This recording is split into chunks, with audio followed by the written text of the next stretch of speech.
लोकसभा चुनाव के पहले उत्तर प्रदेश में सियासी हलचल जारी है। एक और जहां स्वामी प्रसाद मौर्य ने समाजवादी पार्टी का साथ छोड़ दिया, तो वहीं पल्लवी पटेल के भी सुर बागी होते दिख रहे हैं। इन सब के बीच मैनपुरी से सपा सांसद डिंपल यादव ने स्वामी प्रसाद मौर्य और पल्लवी पटेल को आईना दिखाया ही। उन्होंने पत्रकारों से वार्ता के दौरान कहा कि स्वामी प्रसाद मौर्य चुनाव जीत नहीं पाए थे, स्वामी को सपा ने एमएलसी बनाया। अपना दल कमेरावादी की नेता पल्लवी पटेल पर उन्होंने कहा कि सपा से चुनाव जीती थी, हम चाहते थे कृष्णा पटेल भी सदन पहुंचे। उन्होंने कहा कि सपा पीडीए का पूरा सम्मान करती है, गठबंधन पर जो बात होगी जल्द ही सामने आएगा। डिंपल यादव ने कहा कि मैं समझती हूं कि चुनाव के दौरान स्वामी प्रसाद मौर्य पार्टी में आए और वह चुनाव हार गए, इसके बावजूद हमने उन्हें एमएलसी बनाकर भेजा। पल्लवी पटेल के सवाल पर डिंपल ने कहा कि वे मेरी बहन सरीखी, उन्होंने सपा के सिंबल पर चुनाव लड़ा। हम चाहते थे कृष्णा पटेल भी सदन पहुंचे, लेकिन उन्होंने अपने सिंबल पर चुनाव लड़ा।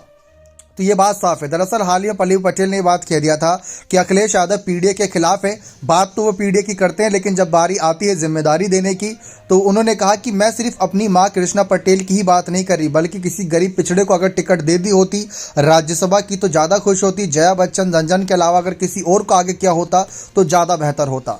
पल्लवी पटेल को जवाब देने के लिए खुद डिंपल यादव आगे आए। डिंपल यादव ने साफ कर दिया कि वो मेरी बहन सरीखे जैसी हैं।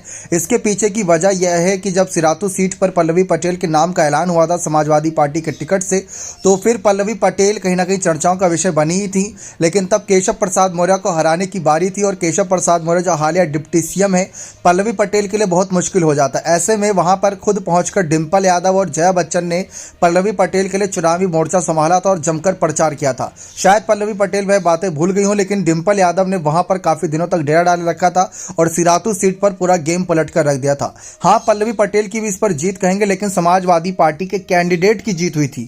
भले ही पल्लवी पटेल अपना दल कमेरावादी के नेता हों, लेकिन समाजवादी पार्टी के टिकट पर चुनाव लड़ी और जीती। अब पल्लवी पटेल ने कह रखा है कि वह राज्यसभा चुनाव में समाजवादी पार्टी के कैंडिडेट को समर्थन नहीं करेंगी, उन्हें वोट नहीं देंगी। पल्लवी पटेल से वह बातचीत करने को तैयार है। डिंपल यादव ने साफ कहा है कि पल्लवी पटेल से बातचीत करके गठबंधन पर जल्द ही फैसला सुना दिया जाएगा।